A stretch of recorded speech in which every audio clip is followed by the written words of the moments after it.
salamo fa raika amby folo amby zato ka ny andininy voalohany efaky toy izao zany amin'ny anaran'i Jesosy. Halleloia, hideran'i Jehovah amin'ny foko rehetra aho eo amin'ny fivorian'ny marina sy ny fiangonana lehibe. Izany salamo fa raika amby folo amby zato zany no entina hiarabananao avaty ampo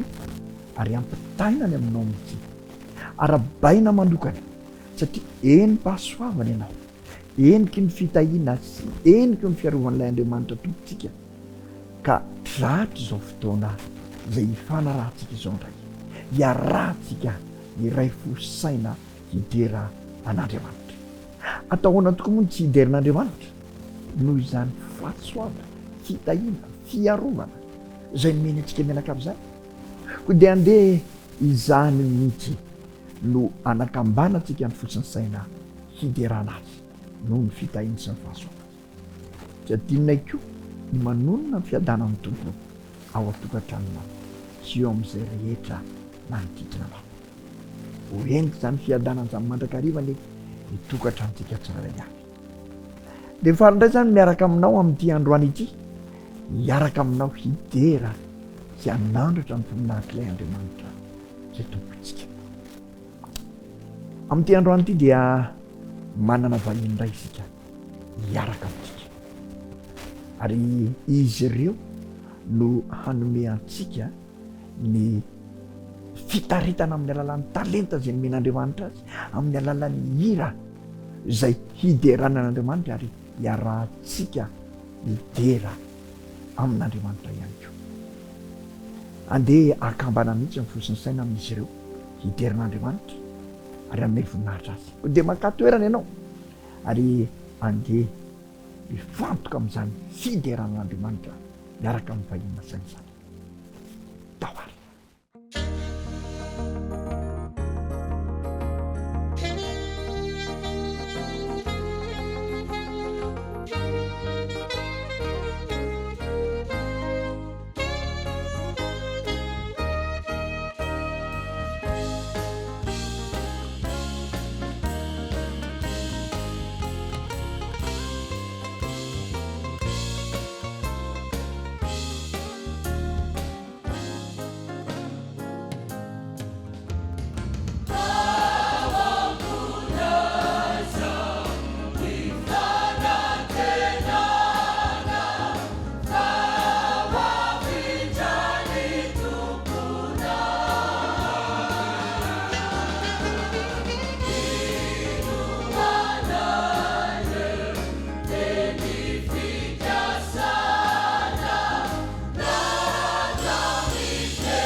fiderana mitambatra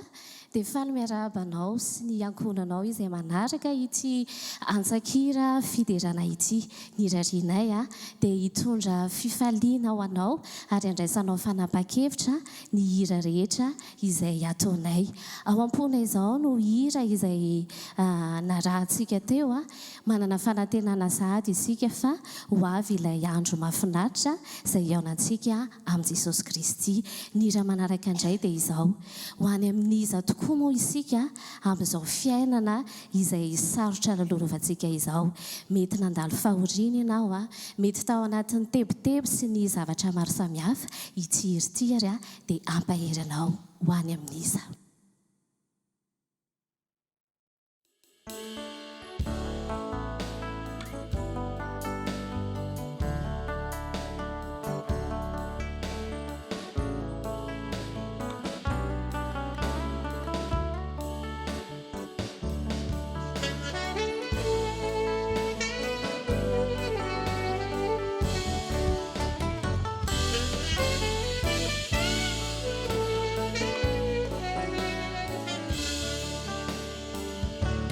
Wanyaminiza muiza harirai Wanyaminiza hafasionao Wanyaminiza no yantejanai afatini anajanai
Ranieto antany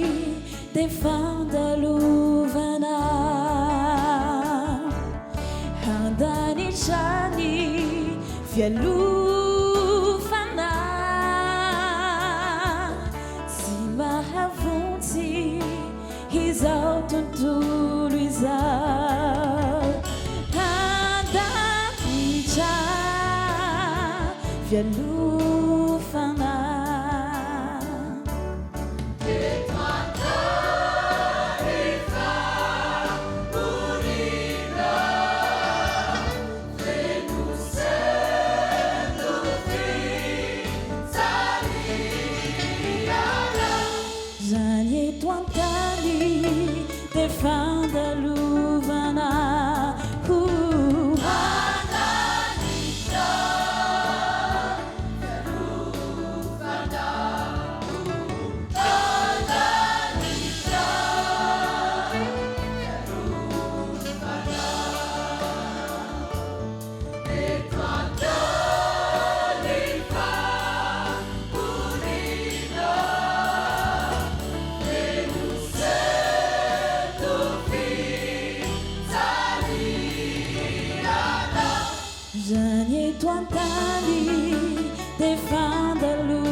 fialofana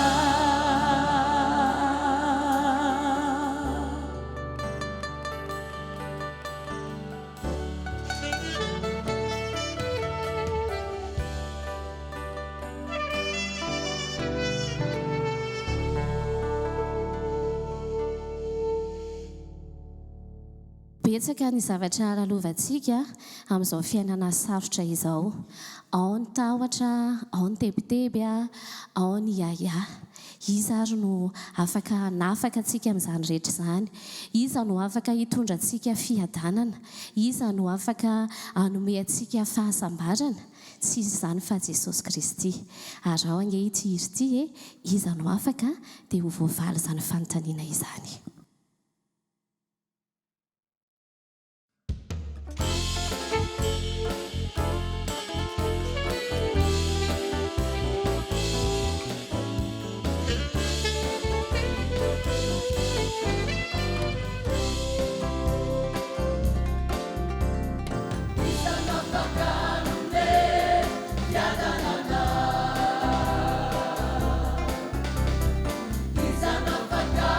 Yeah.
zorantsika andriamanitra ny amin'izay tapany voalohany zay ny arahantsika tamin'ireo vahinina saina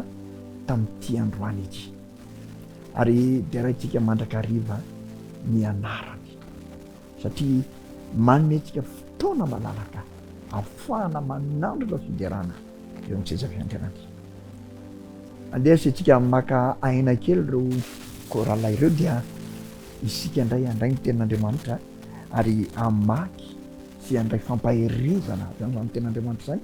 hahatonga atsika araky ny famahazatra ho mpiterin'andriamanitra sy terin'andriamanitra manakariva ka amin'ity androany ity dia ao amin'ny romanina no angalatsika ny epistilo an'ny romanina no angalatsika izany torohevitra avy amin'ny fisaoratra masina zany hahafantaratsika ny toetran'andriamanitra zay tokony hideratsika azy sy hahatonga atsika hanana fanolora-tena hiderazy romanina toko 5 ka ny 9 ny 7 ary ny 8 novakitsika amin'ny anaran'i Jesosy fa fony mbola tsy nanan-kery isika dia maty Kristy tamin'ny fotoanandro hamonjy ny ratsy fanahy fa saika tsy misy olona manaiky ho faty hamonjy ny marina fa angamba isy ihany ny sasany sa maty aza hamonjy ny manao soa fa Andriamanitra mampiseho ny fitiavany atsika fa mbola mpanoty isika dia maty hamonjy atsika Kristy romanina toko 5 andiny 1 sy 7 ary 8 eto zany dia taritany apôstôly Paoly isika mianakavy mba hijery ny toetran'Andriamanitra anankiray hieritreritra ny toetran'Andriamanitra anankiray izay maty hidera mampiloatra fiderana mihitsy izao manko voalaza ny 9 fa fony mbola tsy nanan-kery isika dia maty Kristy tamin'ny fotoanandro hamonjy ny ratsy fanahy fa fony mbola tsy nanan-kery isika ahoana moa zany hoe tsy nanan-kery zany inona no tiana lazaina amin'izany hoe tsy nanan-kery zany raha jerevana ny teny grika nangalana an'io teny io dia entiny ilazana ireo olona marary ara-batana na olona manana aretina mahatonga fahalemena izay ilay teny grika ilazana nyity hoe tsy nanan-kery ity marary olona marary ara-batana olona malemy tsy afaka mihetsika ary vokatra zany dia zao entiny ilazana mihitsy ilay teny zany hoe tsy afa manoatra tsy afaka manao na inona tsy afaka manoatra ka raha ohatra zany hoe fony mbola tsy nanan-kery isika fony mbola tsy afa nanoatra isika tsy afaka nanao na inona isika dia tena hita mihitsy zany fa mamaritra ny toetra ny mpanota anankiray mifanaraka tsara amin'ny toetra ny mpanota anankiray alohany ny anekeny ny fahasoavan'Andriamanitra sy ny herin'Andriamanitra miasa teo aminy ity hoe tsy manan-kery ity zany dia entiny ilazana mihitsy hoe tsy afa manoatra ny mpanota anankiray tsy manan-kery tsy afa manoatra mihitsy eo amin'ny toerana anankiray talohany nanekeny ny fahasoavan'Andriamanitra sy ny herin'Andriamanitra zay niasa tao aminy izany mihitsy fony mbola tsy nanan-kery fony mbola tsy afa nanoatra isika dia izany ny toetratsika tsy afaka nanao inona nandritry ny taon-jato maro dia tena zany ny toetrany zanak'olombelona zany ny toetratsika olombelona fa mitoy ilay teny fa fony mbola tsy nanan-kery isika dia maty Kristy tamin'ny fotoana ela fotoana inona re zany fotoana maro be lalohana dito amin'ity tany ity dia naverin'Andriamanitra mihitsy isy fanandramantaranak'olombelona mba hitady famonjena amin'ny alalan'ny asa fanamarinana amin'ny asa naverin'Andriamanitra isy mihitsy zany ary na ireo mpahay lalàna fantadaza jiosy aza mazoto mandinika ny lalàna na ireo manampahaizana lalina teo amin'ny grika sy ny romanina dia samy tsy nahita fomba na vitanambola vola drafitra mba hahatonga n'izao tontolo zao afaka amin'ny aretany na hahatonga amin'ny mpanota iray ho voavonjy sy ho afaka amin'ny fahafatesana. Tsy navitan'izany ireo fa tsisy hafahana mamonjy ny taranak'olombelona dia tonga Andriamanitra naneho ny fitiavany satria izao ny voalaza eny andininy fahavalo fa Andriamanitra nampiseho ny fitiavany atsika fa fony mbola mpanota isika eo le hoe tsy manan-kery eo le hoe tsy afaka manaotra tsy afaka manao na inona nina fony mbola mpanota isika dia maty hamonjy atsika Kristy. Eo ny teny fisehoany ny fitiavan'Andriamanitra na naverin'Andriamanitra isy aza ilay fanandramantsika olombelona mitady fanamarinana famonjena amin'ny asa dia tsisy nininona na fahatsika nanoatra tamin'izany tsy nahavita namolavola drafitra akory ireo mpahay lalàna mazoto mandinga ny ten'Andriamanitra sy ireo manam-pahaizana lalina teo amin'ny Kristy tsy nahavita fa tsy maintsy Andriamanitra no niditra tsehatra dia ny fitiavany nanomezany an' Jesosy Kristy ho faty hamonjy ny mpanota no tena mampibaribary zany fitiavany izany. Zany hoe tsy misy avy amintsika anakely aza afahantsika azo famonjena fa tamin'ny alalan'Andriamanitra io ihany, tamin'ny alalan'ny fitiavan'Andriamanitra io ihany. Ka toetra tokony hideratsika an'Andriamanitra zany tsy nijery atsika tamin'ilay tsy nanan-kery izy, tsy afa nanoatra izy, tsy afaka manao na inona izy, tsy nijery atsika koa hoe tonga dia nametry hoe zao fa navelany anandrana mihitsy fa tsy nisy fomba tety ambany masoandro na azahoantsika famonjena fa izy ilay Andriamanitra ny tsy maintsy niditra tsehatra na hahatonga atsika ahazo famonjena tamin'ny alalan'i Jesosy Kristy. Toetra an'Andriamanitra zay tokony hideratsika azy zany, toetra an'Andriamanitra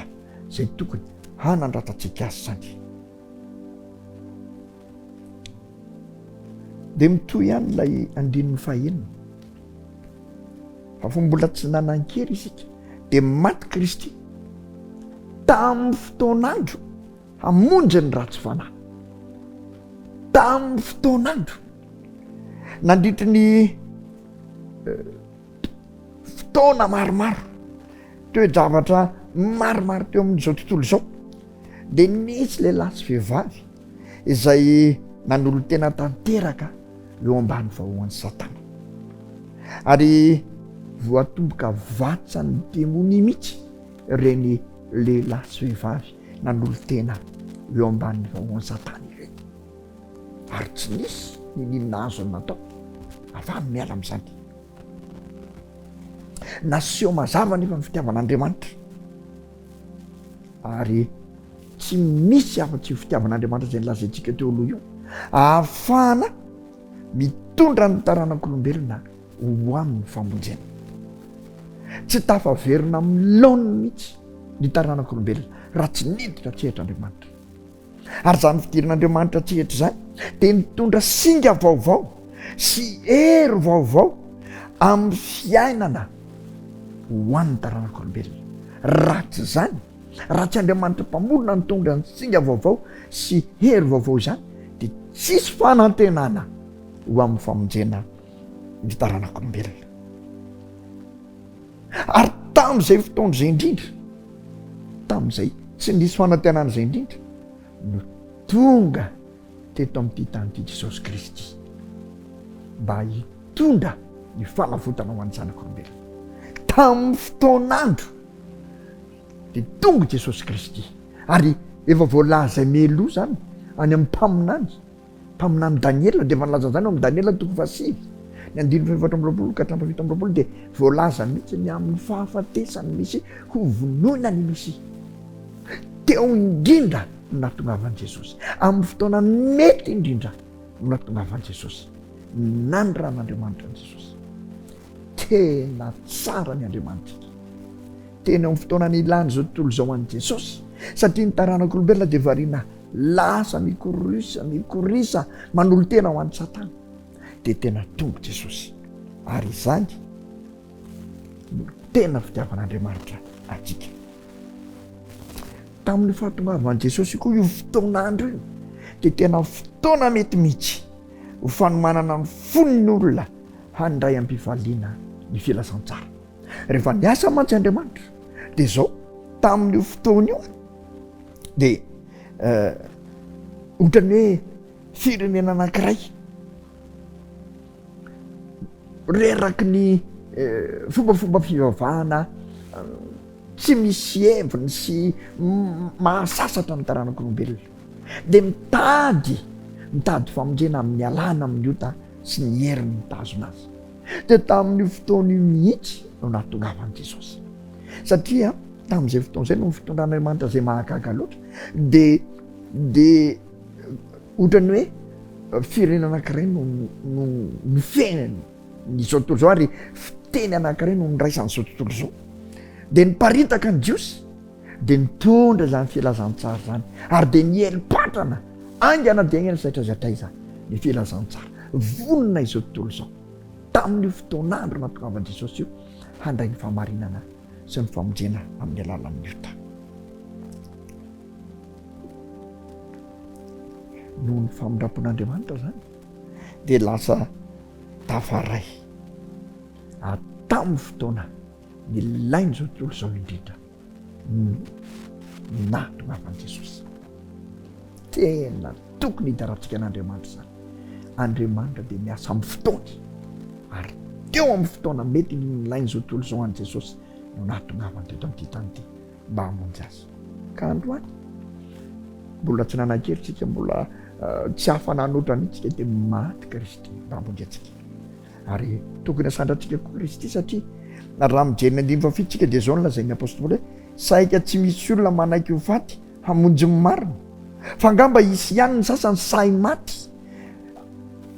hamonjy ny manao soa. Mety misy ihany tokoa ny olona say maty hamonjy ny manao soa. Marina tsara fa hafa le marina tenin'ny apôstôly Paoly teny dia hafa le manao soa fa ny hamonjy ny marina tsy dia misy ozy izy fa ny mety hanao soa mety misy say ihany hanolotra ny tenany. Mety ny olombelona zany na mety azo eotetany misy hanao an'izany tokoa fa ny mahagaga ny any Jesosy Kristy zay tokony hanandratantsika azy dia ny olona ratsy fanahy mihitsy, ny olona very mihitsy, ny olona tena mendrika eto afatisana mihitsy no nanekeny ho faty hamonjy azy. Zany tokony hitaratsika an'i Jesosy. Ka androany dia andao mba tena hanandratra noho Jesosy itsika, hanandratra n'ilay Andriamanitra hidera azy noho ny toetrany feno fitiavana atsika ary indrindraindrindra feno fankasitrahana ny amin'ny Jesosy Kristy izay namonjy atsika. Andeha hopidirin'Andriamanitra isika, andeha hanomboatra ny fiainantsika mihitsy isan'andro ho fideran'Andriamanitra fa izany no tokony ataontsika satria tsara loatra ny Andriamanitsika, tsara loatra Jesosy Kristy izay nanolotra ny ainy hamonjy atsika. Engane ka mba ho tsapa atsika isan'andro izany toetran'Andriamanitra izany hahatonga atsika ho pidera azy. Amen. Andao indray atsika hiditra amin'ny tapany faharoa iaraka amin'ireo vahinina saina ireo dia hidera azy ame voninahitra azy noho izany toetrany tsara loatra amintsika izany. Davary.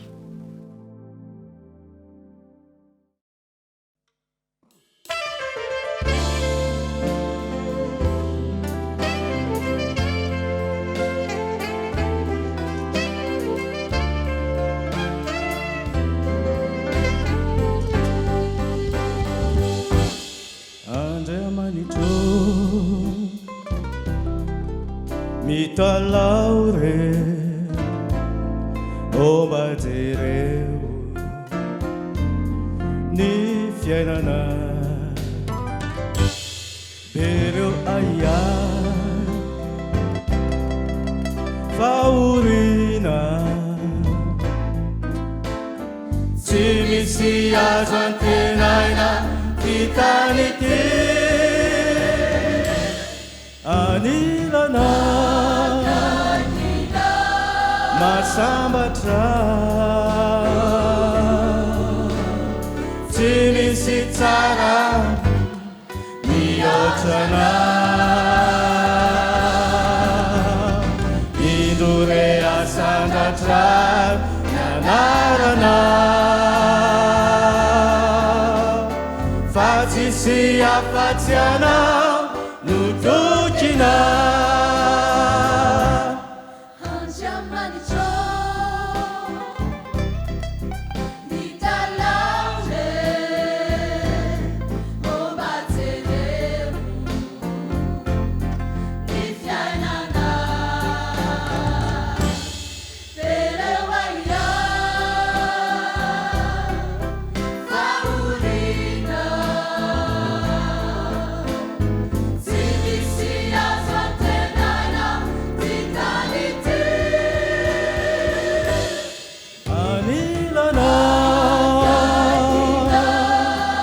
sambatra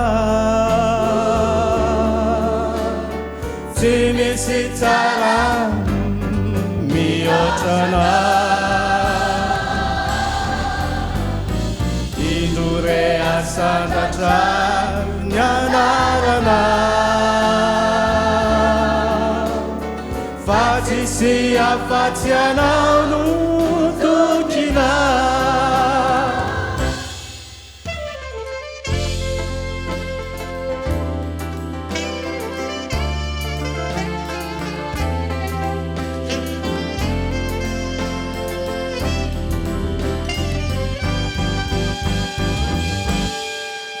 puratsy to ianao ihany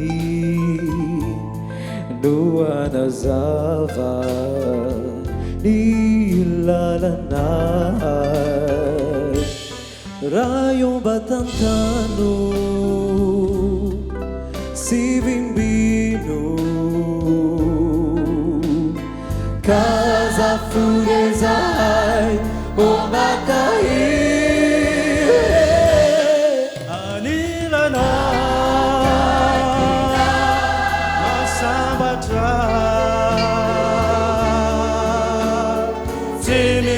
tsara mihoatrana indore asandatra nianarana fa tsisy afatsy anao no tokina anilana masambatra tsy misy tsara mihoatrana indore asandatra nianarana fa tsisy afatsy anao no tokina indore asandatra nianarana fa tsisy afatsy anao no tokina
Jesús tupo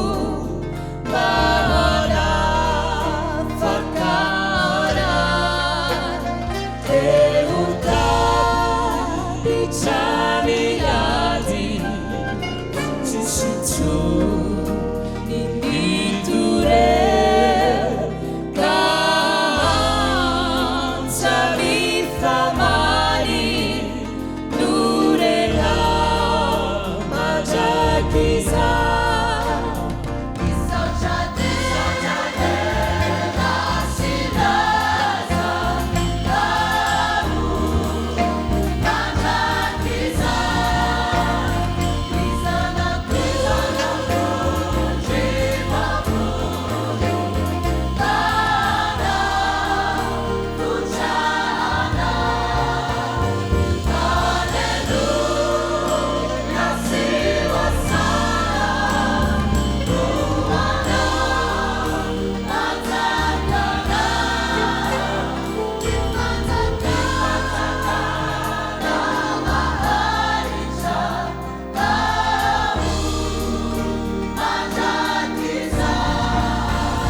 soratsika Andriamanitra satria tanteraka somatsara andray ny androany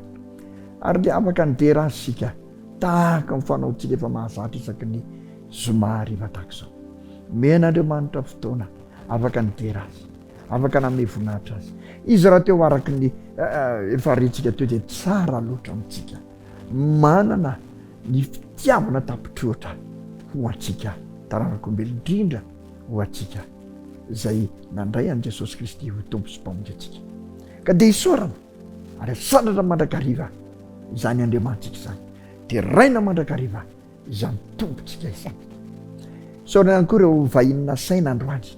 nitondra ny talentany sy ny fahaiza-manao nitondra ny fanoloran-tenany ary nitondra ny fitiavany koa mba hanandratra sy hiterin'Andriamanitra sorana izy ireo ary nifandrina ho azy ireo nitsodrano ho azy ireo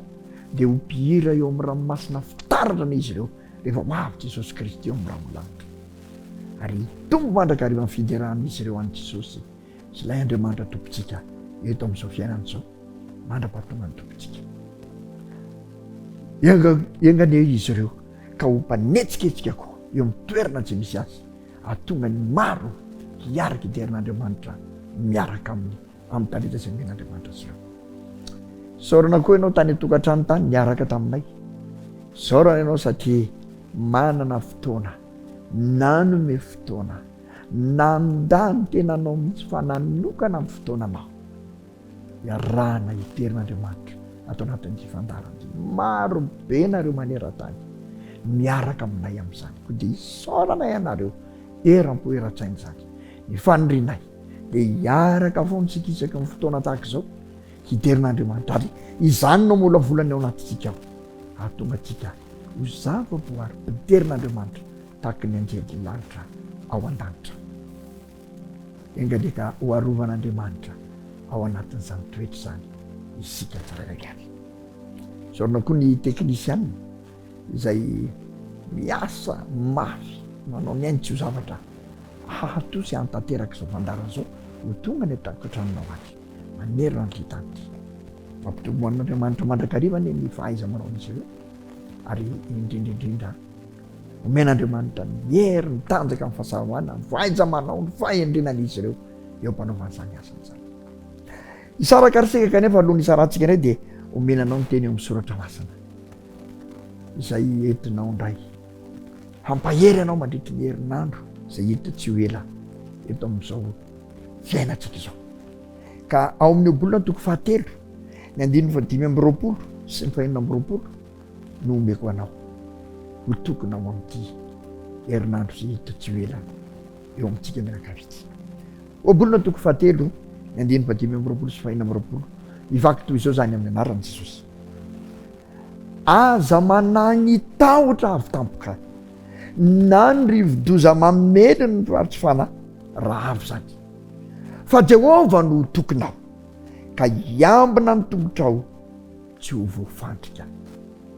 Tsara loatra zany teny fikazany zany, Jehova no tokonao ary iambina ny tongotrao tsy ho voafandrika. Na tonga aza ny tahotra, tonga ny rivo-doza mamely ny ratsy fanahy, ianao kosa manana toky any Jehova ary izy miaro ny tongotrao tsy ho voafandrika. Ho tanteraka aminao ne zany, ho tanteraka amin'ny ankohonanao, ho tanteraka amin'ny fianakavianao sy ny mombanao rehetra mandritra io herinandro io. Ary dia tafoana indray sika mianakavy raha sitrapon'Andriamanitra amin'ny herinandro any toy izao. Ametraka amin'ny veloma tompoko, samy ho ten'Andriamanitra sika rehetra ary samy olona mahavelona eo ambany fitariana fahamasina. Amen. Veloma tompoko.